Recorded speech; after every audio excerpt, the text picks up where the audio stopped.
I would like to address the question in the comment section, only because I hear this a lot, and people ask me this a lot, by Desmond Upshaw there. He says, let's say Clemson doesn't make the CFP. Any eyes start looking at Dabo?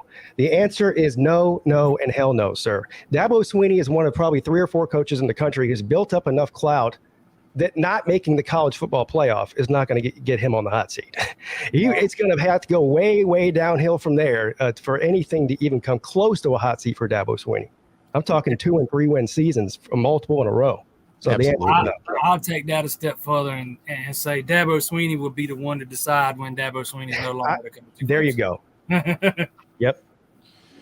And the thing for me, besides a few other things, but one aspect of what he's accomplished that separates him from just about everybody else not named Nick Saban, and Urban Meyer's obviously not in the game right now, is that, Lincoln Riley inherited Oklahoma. He just kept it rolling. Ryan Day inherited Ohio State. You're talking about top 3 to 5 programs in the country, and just about anywhere else you name. Dabo, it wasn't a bad football program, so I don't want to say that he took over Kansas by any stretch of the imagination, but look at what he did. Look at what he built. My goodness.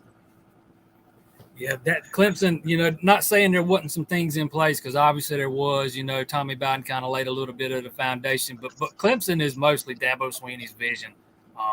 It's all him. It's his baby. He built it from the ground up, and that's why I have a hard time believing all these people that think he would just up and leave to go back to Alabama when Nick Saban gets ready to leave.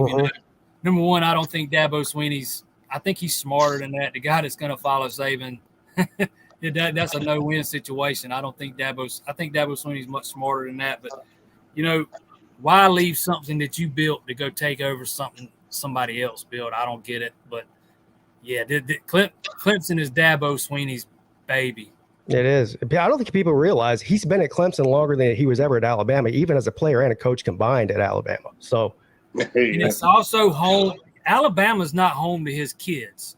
Clemson is home to all of his kids now. That's where they grew up. It's what they know as home. I could see a scenario possibly because he's still a relatively young guy in the coaching world, right? Early 50s. What is he, 51, 50, something like that? 20 years down the road, if he wants to go back to Alabama for a year or two to end his career as a swan song, go back home to his alma mater. But anytime in the near future, I don't see that happening. Yeah, don't get me wrong. I'm not saying never say never. Never say never, because I'm with you there now. Way down the line, a coach or two removed from Saban. Yep. Depending on you never know. You get a change in leadership at Clemson, a new president, a new AD. They don't see eye to eye. You never know what might happen. I just don't see any scenario where he's the guy that follows behind Nick Saban. Yeah, we just saw Jay Wright leave at Villanova. Maybe he gets burned out just like Jay Wright did, and just says, "Hey, I'm gonna hang it up." That's the only way I see him leaving. I mean, as far as what Mark was saying, and Mark will tell you this. I bring this up all the time. For 1977 to 1991, I talk about how good Clemson was, and I even say 1977, Clemson should go back and play that national championship, because they had lost one game, and so did Alabama and USC. And I will say this about Clemson. I just don't think Clemson's going anywhere anytime soon. They still recruit at a high level.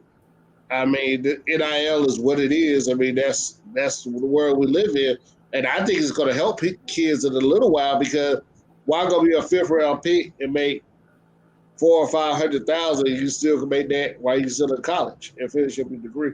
So I'd rather stay in college for an extra year. It depends on people's expectation too. When you talk about, they always talk about teams falling off or, not being elite anymore. Everybody's opinion on what elite is different. If your standard is to win a national championship every 2 years, then nobody can live up to that. I mean, maybe Alabama can at this point, but nobody can live up to that. It's a ridiculous standard to live up to. That's why when people say, if you don't make the college football playoff every year, you're not elite. That's a ridiculous statement when you have 131 teams and there's 4 spots to get in there. I mean, absolutely. I say that all the time when people ask me, is Dabo going to keep this up? Is Clemson going to keep this up? I don't see it happening. And I go, I don't see it happening either, because if you understand odds, if you understand probabilities, to keep up a 90-plus winning percentage is unlikely anywhere. It's unlikely if Nick Saban coached another 15 years at Alabama that he could keep up his winning percentage. It's mathematically extremely difficult to do. It's just unlikely that you're going to keep up that pace. So my odds are against Dabo Swinney, not because I don't have faith in Dabo Swinney and how good he is. It's just, it's unlikely that you're going to keep up a one-loss pace for, season after season after season. Just law of averages. Yeah. Can I address this Terrence West super chat? Of course. Absolutely. Thank you for sending the super chat. I'm sure he appreciates it. Clemson can't afford to fall further in the recruiting rankings. All right. Now, first of all, a top 10 recruiting class this year, is that a bad recruiting class? A top 10 recruiting class? And also, when they went to the national championship in 2015 and won the national championship in 2016, the players on that team were an average recruiting class of 13. Since then, they're averaging what probably in the top 5 or 6. Jason, is that about right? Since 2016, somewhere between 5 and 7. Yeah. So I don't know, sir. I mean, you could look at some teams like Texas and Texas A&M that are recruiting in the top 5 annually, and what do they have to show for it? I'm not saying recruiting doesn't matter, but there's not much of a difference between the top 5 recruiting class and the top 12 recruiting class. On paper, there's not. Clemson was on its way to a top 5 recruiting class last year, and they lost Brent Venables and lost a large chunk of that recruiting class. I mean, they had to scramble, replace 5, 6 guys. I can't remember how many it was off the top of my head. 5 or 6 guys, add a couple more developmental guys, still finished with a top 10 class in at least some of the recruiting rankings. I know they finished top 10 at ours at Sports Illustrated, but if you look ahead to this recruiting class, they've only got 4 guys committed so far. I think they're on the way to finishing somewhere. If I had to call it right now, they'll be around in a top 5, 6, 7 recruiting class in 2023. Yeah, recruiting is Dabo's problem ever. Yeah, and I look at Texas. I mean, like you just said, what do you consider to be elite? I mean, since 1970, when they were 1 national championship since then. So you basing your eliteness off of national championships or consistency winning 10, 11 games or even 9 games. I mean, I don't know what you consider elite.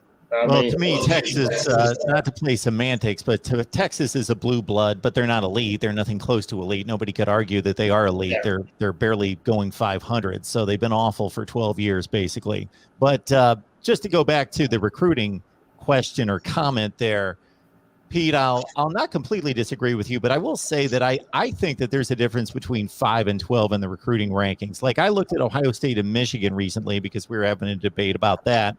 And Ohio State just went number 4 in the recruiting rankings, and Michigan was 8. But if you look at the difference in the numbers, the metrics of the player rating, that 4 versus 8 was the same distance as 8 and 23.